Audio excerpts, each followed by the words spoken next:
मुनिजन मानकर भक्ति देखिण होई सनत कुमार आनंदित जान। तमसा सारा संसारे घटिथिला जान जहा पुणी होइथिला दिशा मेघाच्छन। देव प्रभु सदा शिव जगत ठाकुर शोभावन सूर्यकांत मणि जे प्रकार। देखि पृथ्वी दुर्दशा ध्यान रे बसिले निज अंगरु ज्ञान को सहसा काढ़िले। अहंकार निज मन महामेरु हेला तही तुझे पंचभूत जात पुणी हेला। होइला प्रकृत जाति तही मधुर रूपरस सहिष्णुप नाना विधानरु जे प्राणपान अपान होइला उत्पन्न। चमरज तत्व आदि जे त्रिगुण जान विष्णु सतगुण पुणी उत्पत्ति हेले। सावित्री पति रजा गुण जनमिले से अटति शिव शांत स्वयं निराकार। जनमिले तम गुणी जय जय ईश्वर पृथ्वी अपतेज व्याहु पृथ्वी नथिला जे पंचभूत दश दिश हेला। राधाकृष्ण बेनी पुणी मूर्ति जे थिले तेणु सुजने ताहाकु गोलक बोइले। गोलक जे अटे नित्य वैकुंठ स्नान तहु जन्म होइले पंच महाजन। पंचभूतरे संसार होइला बियाण पंच अवतार मध्य अटई घटना।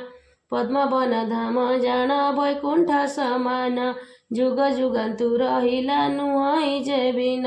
बटमूले विजेछन्ति प्रभु नर हरि तही परे आनंदरे मस्तक उभारी। अनाईस पत फणी चित चमकिला नयन चाही 14 देख रसलीला। आसिछन्ति मात्र एक नाश नुहंती एक स्तरी जुग एक मनु जे गणती। दिने गले ब्रह्मांकर कल्प को बुझाई रात्र एक कल्प को प्रमाण करई।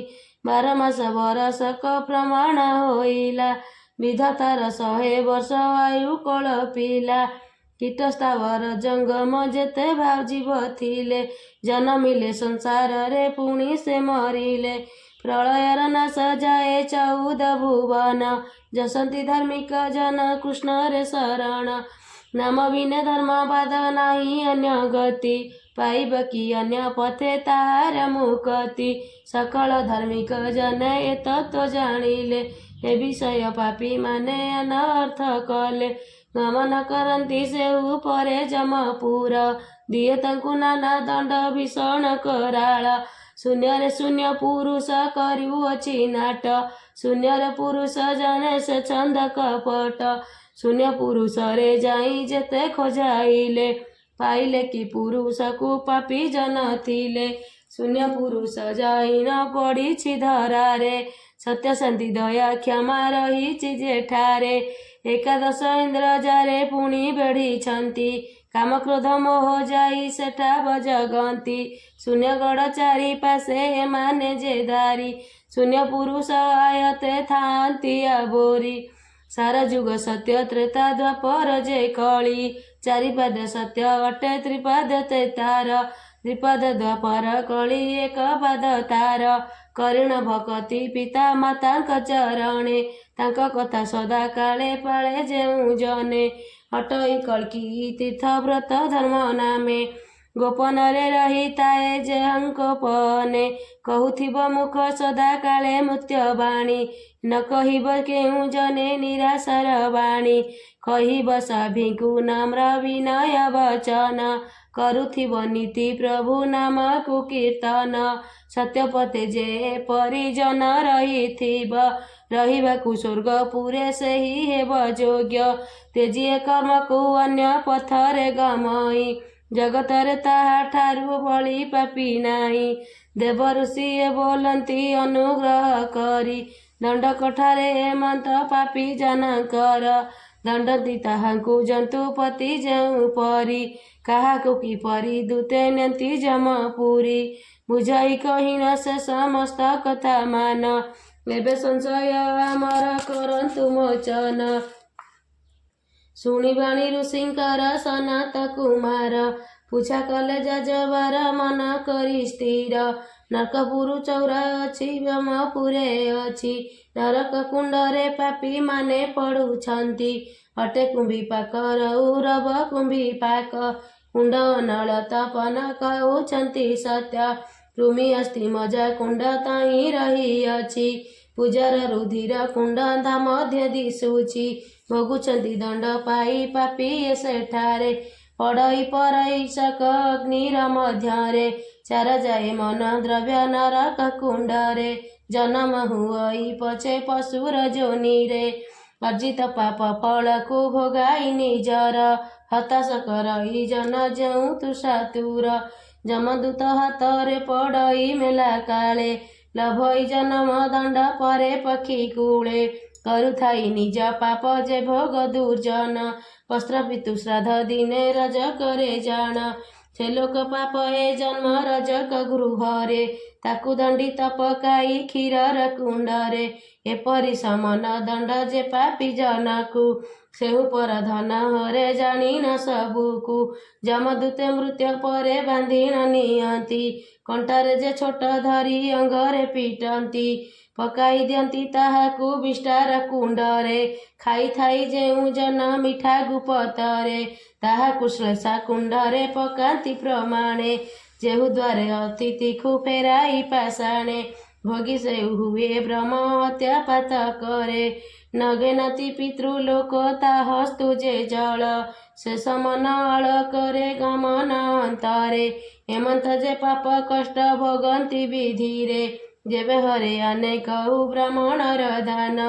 ତାହାକୁ ଯଷ୍ମାଟ କୁଣ୍ଡରେ ଦଣ୍ଡଇ ଯେ ଯମ। ଯେଉଁ ହରେ ପରା ନାରୀ କାମବାଇ ହୋଇ। ତାହାର ଜନ୍ମକୁ ସଲାସ ତାହାକୁ ପ୍ରାପ୍ତଇ। ଗାଇ ଗାଇ ହରି ନାମ ଭକ୍ତଙ୍କ କୀର୍ତ୍ତନ। କରୁଥାନ୍ତି ପରିହାସ ତାଙ୍କୁ ଯେଉଁ ଜନ। ପାଏ ଚଣ୍ଡାଳ ଜନମ ନାନା କଷ୍ଟ ପାଇ। ପୁନଶ୍ଚ ମର୍ତ୍ତ୍ୟ ମଣ୍ଡଳେ ଜନମ ଲଭଇ।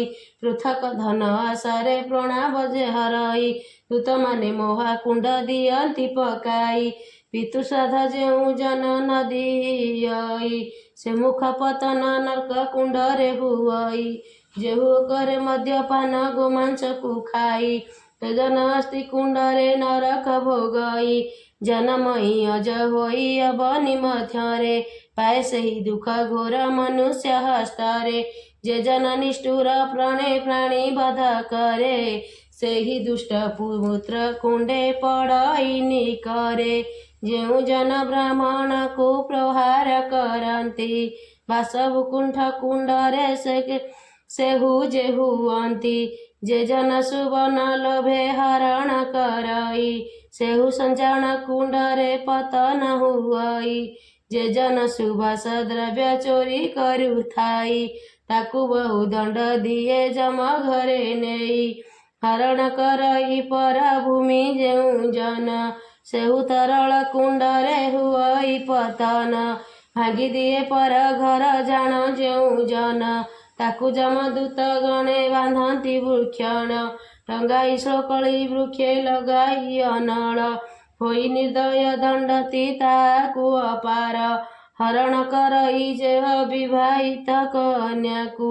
ଡେଇଣ ପଡ଼ଇ ଗର୍ବ କରି ଅନଳକୁ। ଯମଦୂତ ମାନେ ଅନ୍ତେ ତାହାକୁ ନିଅନ୍ତି। ସଙ୍ଗେ ସଙ୍ଗେ ନର୍କ କୁଣ୍ଡେ ପକାଇ ଦିଅନ୍ତି। ପାପୀ ମାନଙ୍କୁ ଏପରି ଯମ ଦଣ୍ଡମାନ। ହେଲେ ମୁନି ସିଏ ଯେ ଆନନ୍ଦିତ ମନ। ସନତ କୁମାର ଧନ୍ୟ ଧନ୍ୟ ସେ କୁହେଲେ। ପୁଣି ଆନନ୍ଦିତ ହୋଇ ଯାଇ ପୂଜା କଲେ। କହୁଛନ୍ତି 84 ନରକ ବର୍ଣ୍ଣନ। ହେବୁ ଶୁଣିନ ଆନନ୍ଦ କୃପା କରି ଜାଣ। ଗାଇ ହୀନ ହୀନ ମୁହିଁ ସଦା ତୁମ୍ଭ ନାମ। ରଚନା କରି କହିଲି ବୈଷ୍ଣବ ବିପିନ। ଓମ୍ ନମଃ ଶିବାୟ।